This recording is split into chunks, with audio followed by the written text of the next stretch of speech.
আমাদের অভিজ্ঞ gynaecologist professor doctor Jinatara Nasrin ম্যামের আলোচনায় জানবো গর্ভ অবস্থায় ব্লিডিং হলেই গর্ভপাত নয়। দর্শক চলুন দেখি বিশিষ্ট gynaecologist professor doctor Jinatara Nasrin ম্যামের আলোচনা।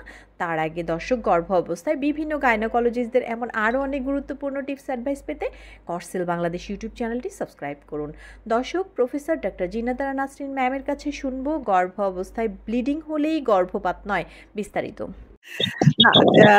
ভাই ইউসুফ, আপনার ওয়াইফের কথা সম্পর্কে বলছেন আপনি। আপনার আপনি যে কমেন্টে লিখেছেন 12 সপ্তাহ প্রেগন্যান্সি, ব্লাড এসেছিল, এখন ভালো আছে, আলহামদুলিল্লাহ, you are fine, you are doing very good. সেক্ষেত্রে আপনি যেহেতু ভালো আছেন, আমি প্রথমেই বলে নিয়েছি সকল দর্শকদের জন্য যে পিভি ব্লিডিং বা ব্লিডিং হলেই যে সেটি নষ্ট হয়ে যাবে এমনটি নয়। সুতরাং আপনাকে ধৈর্য ধরতে হবে, ডক্টরের পরামর্শ নিতে হবে এবং আশা করছি আপনার এই বেবিটি সম্পূর্ণ সুস্থ হয়ে থাকবে।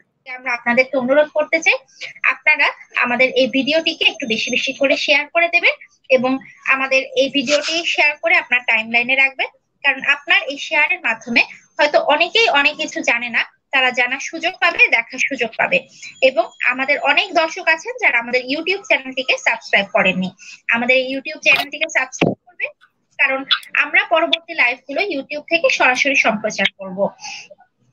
আমরা আপনাদের কোনো প্রশ্ন থাকলে আপনারা আমাদের কমেন্ট সেকশনে যে সম্পূর্ণ বাংলায় অথবা সম্পূর্ণ ইংরেজিতে একবার করে আপনার প্রশ্নটি করবেন।